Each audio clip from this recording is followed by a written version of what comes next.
Thanks for joining me for my very first Pilates video workout. I have done a video already about the Principles of Pilates, which is well worth watching before you do this one. So we're going to last roughly for half an hour, and I hope that you really enjoy yourselves and you feel a really good workout from it. Remember, if you've got any health issues or if you're pregnant, you might want to give me a call or ask your health professional for advice before doing any of these exercises. So we're starting to sit in neutral spine. We're starting to sit straight down on the floor if that's possible for you.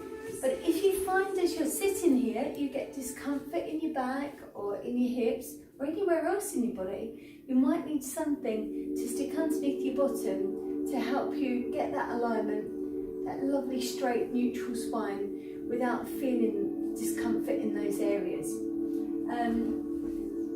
I often use a wedge, but for many of us we're quite tight in our hamstrings and a wedge just isn't enough, so maybe some books or yoga blocks if you've got them. Anyway, we're sitting tall and we're going to reach one arm to the side, coming up through the centre and then going to the other side. Feel as though you're stroking a rainbow, stroking the underside of the rainbow and reaching for the pot of gold on the other side. So like I said in my Principles of Pilates video, there's nothing more important than the shape of your spine. After your spine is all the other bones of your skeleton. Get those in the right alignment and then start to exercise. Otherwise you're just going to find that you get wear and tear on your joints, or your bones might be grating on each other. So it's really important to get things in the right alignment first. So definitely don't wing it. Make sure if you need to sit on books, blocks, wedges, that you do so. You can even roll up a towel and sit on that. Let's change the exercise slightly. My elbows now in front of my rib cage. My serratus anterior muscle, drawing my shoulders downwards, along with lower trapezius and some other muscles too. I feel as though I grab hold of a piece of elastic in each corner of the room and bring it down, trying to make my biceps look bigger than Popeyes as I go. Reaching up and easing it down.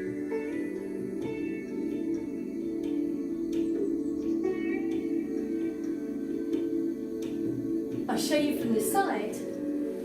In this exercise, I'm trying to reset the shoulders to where they should be. Because perhaps you've been on your iPad a little bit more than you would be usually. Perhaps you've been writing a journal. Perhaps you've just been talking to the plants. I don't know what other people do in isolation. But I've definitely been hugging my trees. I've started to add on something slightly different with the arms here.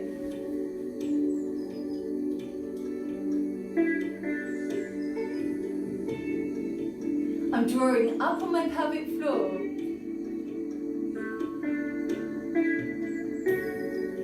And now I'm going to stop and I'm going to focus on my lateral breathing. So lateral breathing, guys, when I teach Pilates, I say that it's the third principle of Pilates. It's the third thing I do.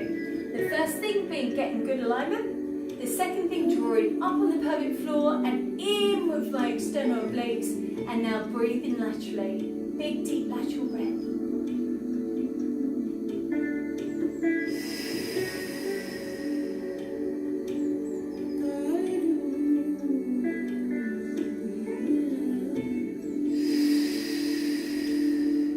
Take the breath in through the nose and breathe it out through pursed lips.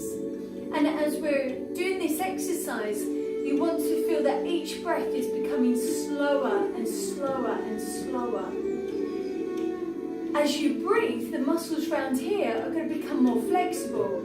And as they become more flexible, you can take in more air. You'll start to get longer pauses at the start and the finish of each breath.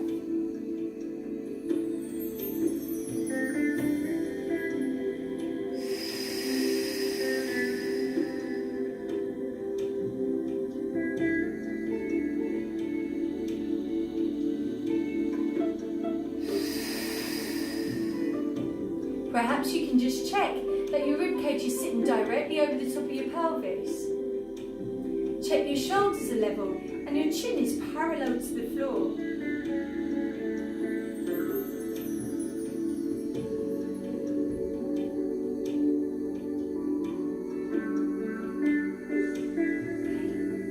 Bring the arms forward, keep the lateral breath going, along with the other two principles.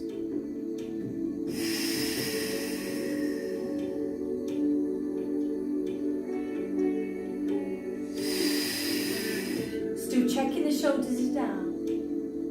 I call this bow and arrow.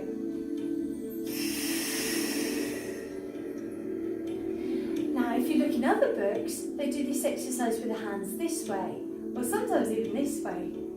I do it this way. Can you see the difference in my shoulders if I turn my arms that way? This way is pretty good, but if I turn that way, I can engage my serratus anterior muscle more.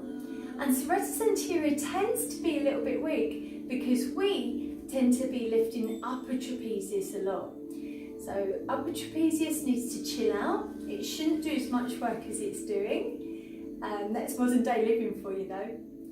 Right, now if you've got a slipped disc, osteoporosis, osteopenia, or hyperflexibility, or any other damage to the spine, I don't want you to twist. If you're pregnant, maybe a couple of twists would be okay, but you wouldn't want to do too many of those twists, because as you're doing the twist, that grabs hold of the six-pack muscle, and for pregnant women, it can make a bigger gap between those six-pack muscles. We need them here, really, to support the baby.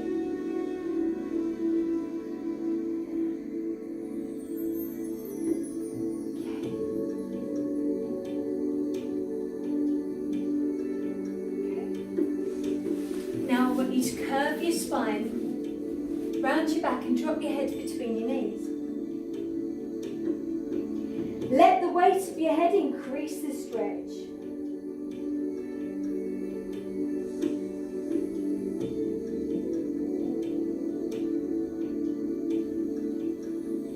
Though you're not in neutral spine, I still want you to try to breathe laterally, and I still want you to hold your pelvic floor muscles.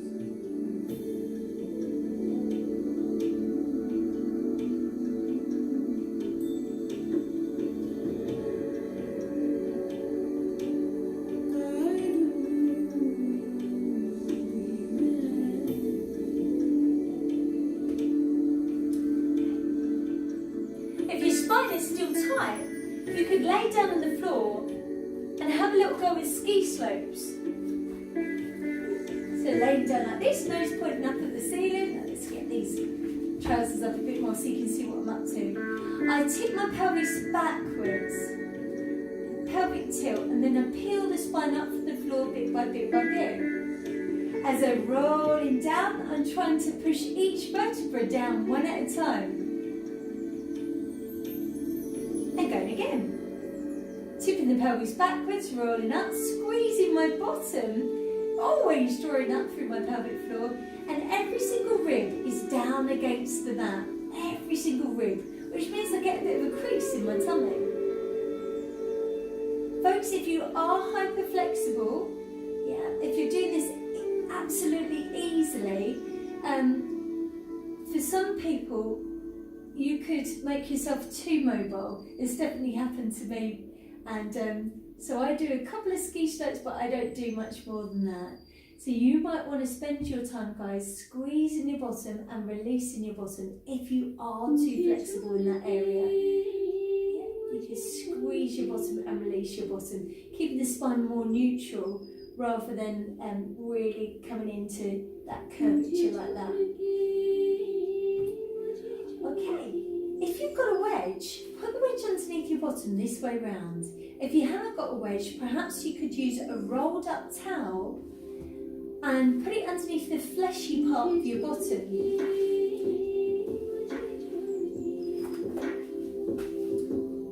You can do the exercise without those pieces of equipment, the rolled up towel or the wedge, but I find it more effective if you do use it, because we're trying to create more space between our hip bone and our thigh bone. This is an area where our hip flexors are, and they can make it way too tight in this area. So let's do 1 minute on each leg. Okay. Taking the knee out to the side, sliding the leg forward, and drawing the leg back. The knee goes slightly to the side. Rather than going to your full flexibility and you coming out neutral spine and your hips going wonky, I want you to keep the hip down. I want you to keep this knee pointed direct to the ceiling, and then move the leg. So it means that you don't always go to your full range of flexibility here, because we might not be able to and keep neutral spine. Think of it as a strength exercise. Although it is mobilising your inner thigh area and muscles around the hip, really I want you to think of it as a strength exercise for your core muscles. If your hips are staying still, if your lower back is staying flat against the floor, not really pushing really hard, but just like making a nice little bit of contact with the floor, then you do the exercise correctly. And you're going to create core strength. Let's change sides. So the right knee out to the side now, sliding forward and easing back. Just in case you're not too sure what I'm doing with my leg, I'll turn around and show you from this point of view here. So what my leg was doing was coming to the side, sliding forward, and then turning around and coming back. This exercise can be annoying, but as it was just then, because my mat all wrinkled up as I did it. And also sometimes you can find that it wants to take your sock off, so I find it better to do it without the sock on.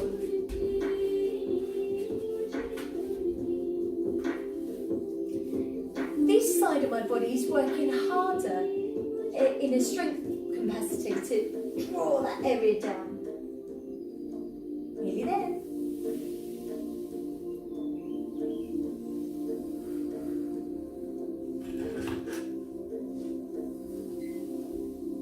Okay. Now we're going to draw that leg back, and without pushing the left foot into the floor, we're going to raise the right one into a right angle position. Now I want you to bring the knee back even closer towards your chest. Have your lower back down and the waist firm.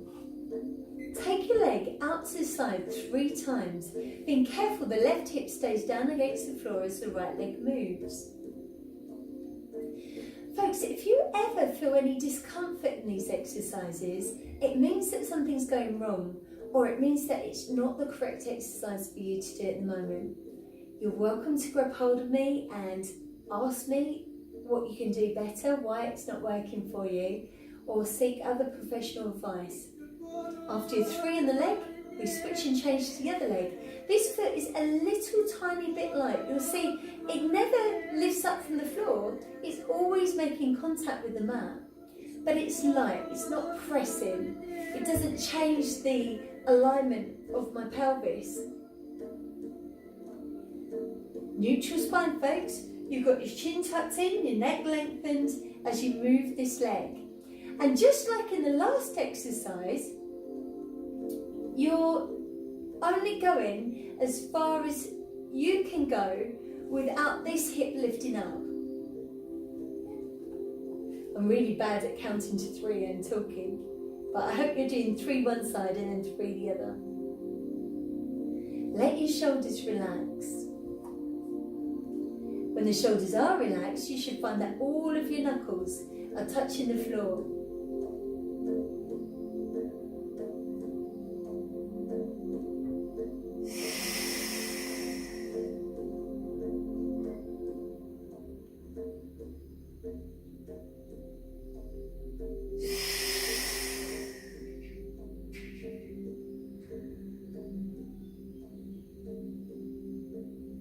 Breathe in deeply.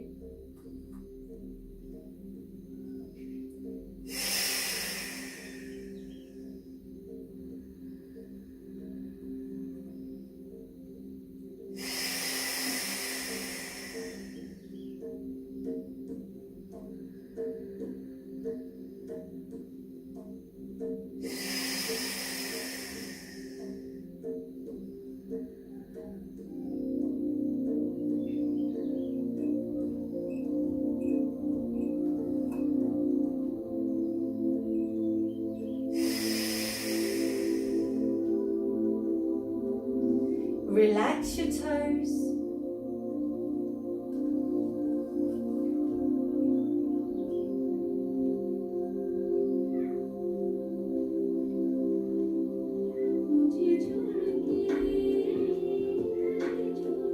If you started on your right leg, make sure that you finish with your left leg. Always trying to keep our bodies nice and even. Use your tummy firmly.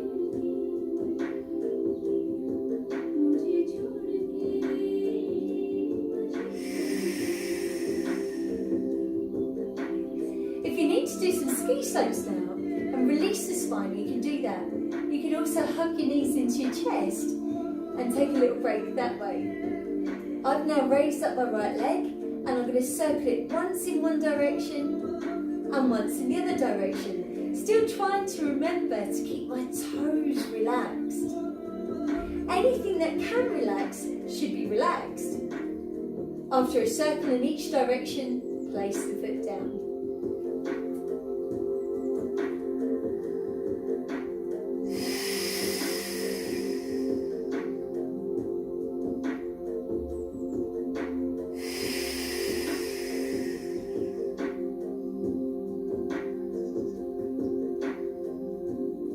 Keep changing legs. So before I started this workout today, I had a little look at this room and I thought, oh gosh, it's a bit messy, I need to sort it out. And I often find that when I go to do workouts, there's always a reason why I can't do it. So instead of clearing up this room, I looked around, made sure it was safe to work in, and then I just got going with shooting this video. And really I'm saying to you, do the same thing for yourselves. Notice there will always be some excuse that you can come up with for not doing your workout. Reward yourself for doing it. Mark it on a calendar.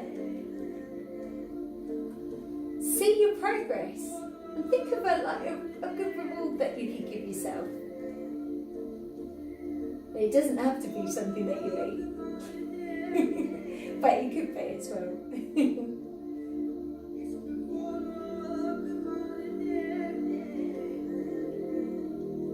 I just noticed my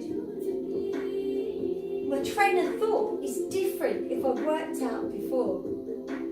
Sometimes I can't do Pilates straight away.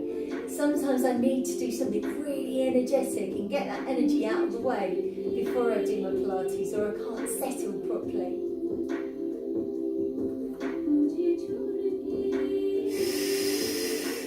Circling the thigh bone within the hip socket. Perhaps you can make the circles a little bit larger now.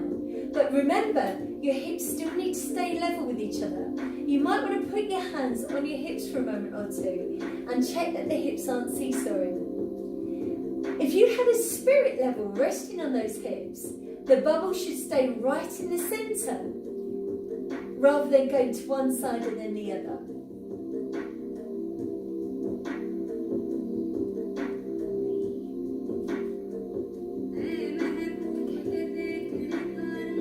Now I'm raising up my right leg, bringing it into my chest, give it a little hug, hold it tight with the hands quite low down on the shins, or if you can't reach there, I mean I haven't got long arms, you can hold the back of your thigh. Right. Now we're going to take the other leg up, so pull up your pelvic floor. If you've forgotten to keep holding it, draw it out, and then raise up the other leg too. With both of the legs in, this is going to look really gorgeous. I'm going to make a double chin. Ooh. Definitely don't pause the video on that moment. Do it again. And one last time. Hold it. Now turn your head to the right. And keep your chin tucked into as you turn the head to the left.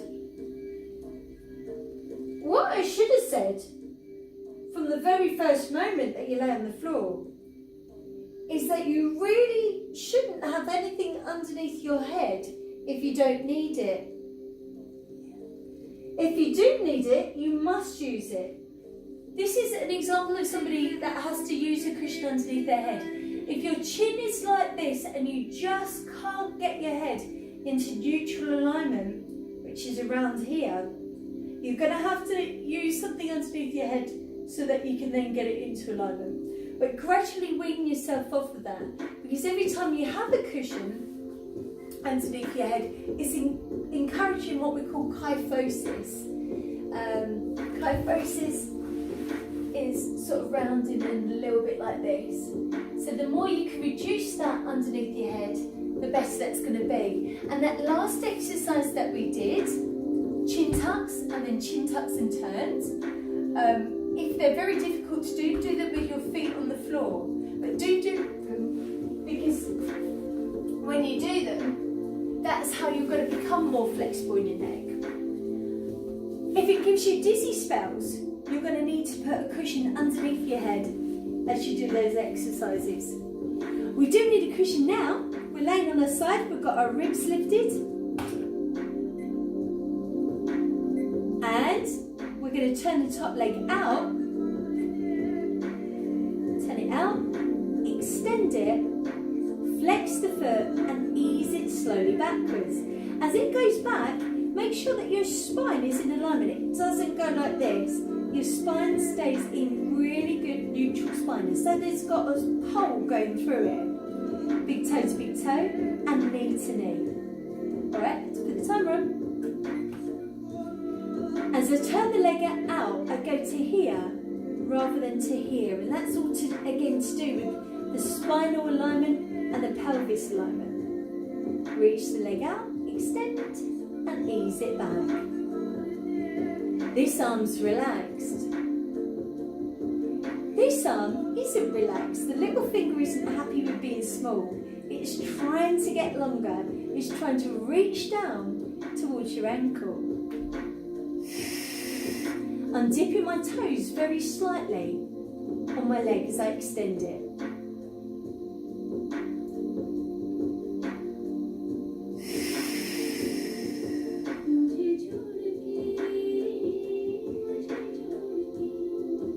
So when I do my exercises, I quite like to use these little cooker timers, and I got them ever so cheap off eBay. What I like about them is you can easily see the time and you can easily set the time on it.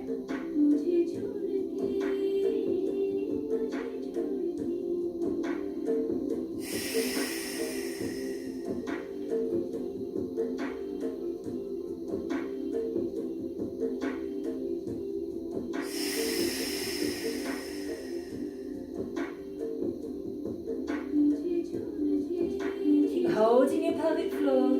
Keep feeling the connection between ribs and hips as you hold your serratus anterior muscle. Oh, sorry, serratus anterior is here. This one here, external obliques. Now with the top leg, circle it once in one direction and once in the other direction if you want to.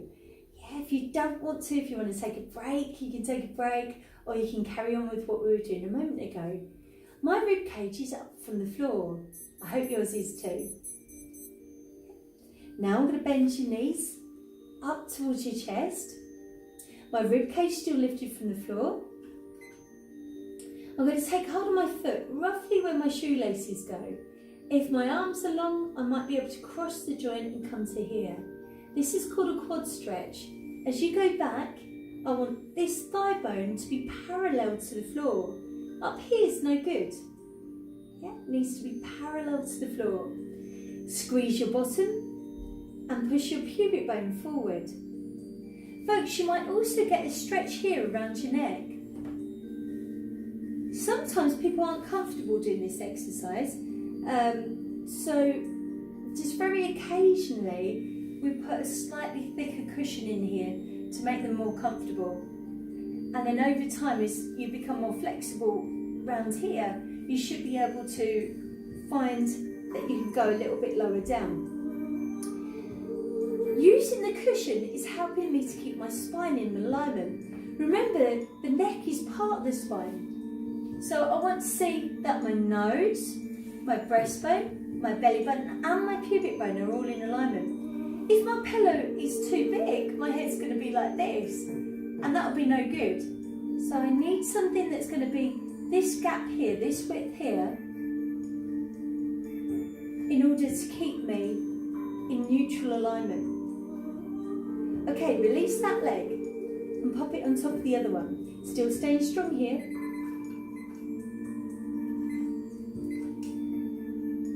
Okay, now find your bra strap. Those of you floozies or gentlemen that aren't wearing one, hopefully you know roughly where this strap will go.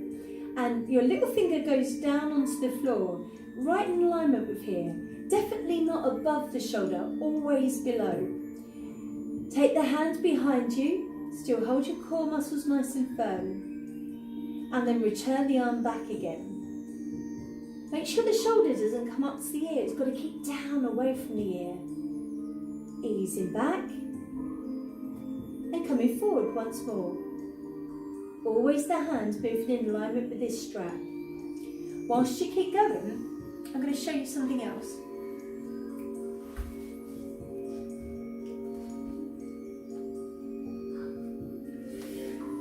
Some people have to have their arm like this, and then what I was going to show you is you can put 2 yoga blocks here to support the neck. Okay, so we're going to come up to sitting. Remember which side your head's been is going to go on the other side in a moment. I always remember that by my cushion actually. If you can, sit with the soles of your feet together and drop the knees out to the side. Again, you might want to sit on the yoga blocks or a wedge and gently ease those knees downwards. Watch out for the elbows, they're not here, they're this way, so that the shoulders are pulling down away from the ears and it's a nice alignment. It's a gentle stretch, a mild discomfort. Anything past mild is bad for the body. And actually I shouldn't be doing this stretch at all because I'm flexible enough. I used to do this stretch and my knees used to drop right down to the floor. But every time I got up out of the stretch, I'd have clicky hips and bones coming out of alignment. It was really not very good. And I've grown to realise that actually having too much flexibility is bad for you. And you lose strength in your body when you've got too much flexibility. Okay, let's go on the other side. So take your cushion the other way.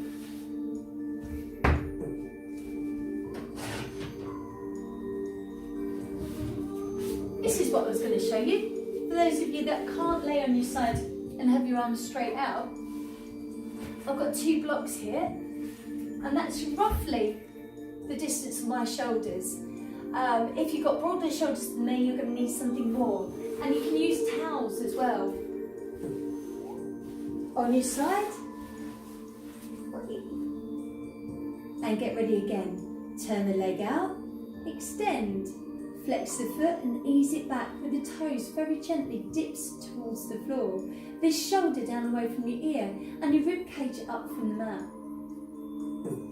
Big toe to big toe and knee to knee as though you're closing a spring and it's made of steel, so it's going to take some effort to push the knees back together again.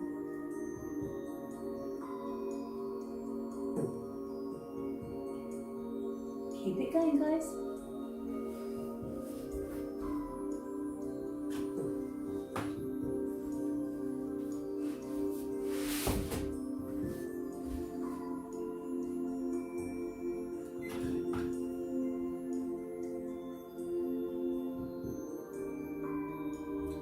Check the shoulders down.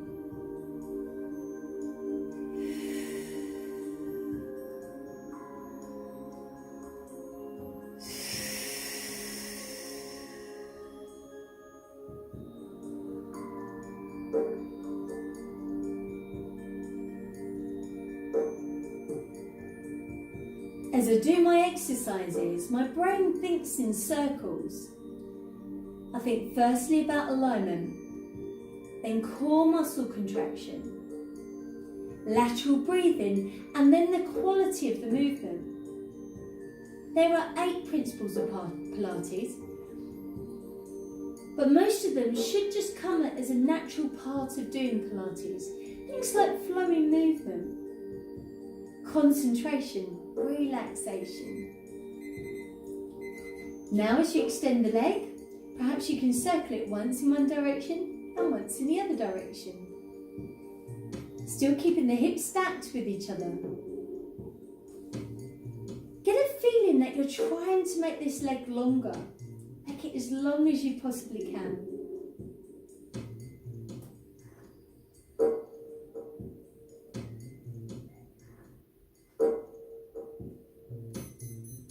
There we go.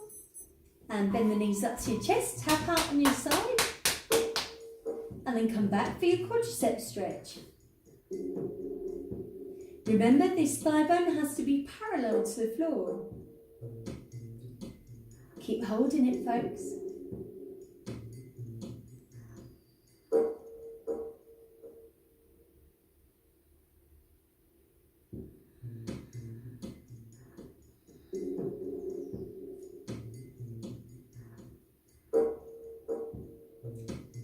Whilst you keep holding that stretch, I'm just going to grab my other timer because it's about to go off.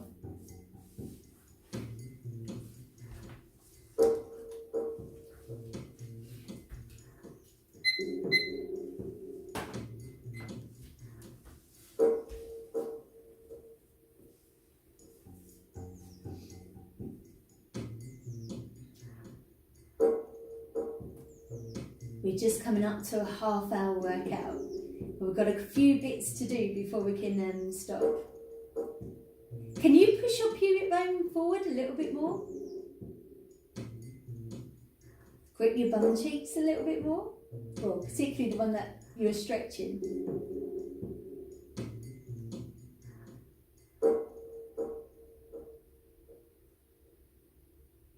How many muscles has the quadricep got? What do you think? And what about your triceps and your biceps? There you go, you can release that leg and put it down. Remember where your hand goes? Right in that alignment. Your elbow is a tiny bit soft and it stays a little bit soft as you bring the arm back. Like a ballerina will never completely straighten her arm, she's always got the elbow soft. And that's exactly why. Can you see what happens to my shoulder if I straighten my arm? To encourage use of these muscles rather than these ones up by the neck. There you go.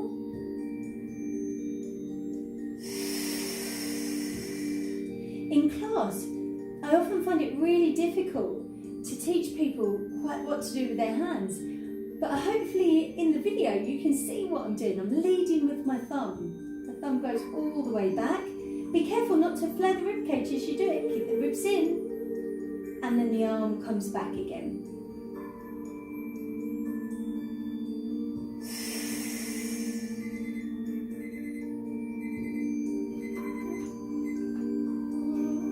One last thing I want to do is stretch out your hips on either side. Now, I'm too flexible on my right hip and I'm not flexible enough on my left hip.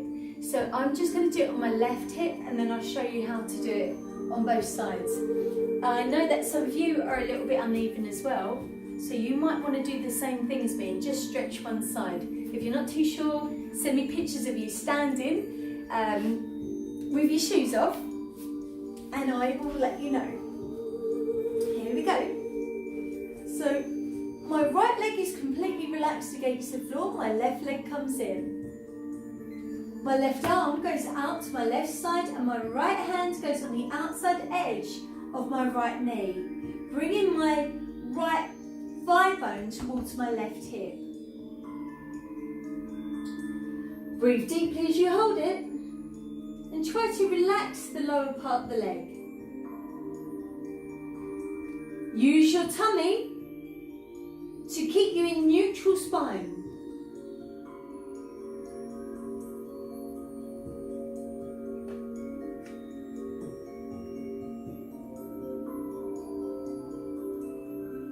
Now release that leg and then bring your right knee into your chest. Take your right arm out to the side. Put your left hand on the outside edge of your right knee. Extend your left leg and ease this right thigh towards your left hip bone. So this is the one that I said I'm too flexible on this side, so I'm not going to stretch it. but I'll leave you to do it. And I'll just show you from the side. In case any of that's confusing, this is what you look like when you do it. All shoulders relaxed. In Pilates, any opportunity you get to relax muscles, relax them. Some muscles are very, very hard working. For instance, these up here, these need to relax every given opportunity. Other muscles are really lazy, like pelvic floor muscles. They need to keep being checked on constantly because you'll contract them, then you'll do some movement and then they'll completely forget to hold. So always keep your eye on these little cheeky ones. I hope you enjoyed the workout today. Stretch your necks if you need to.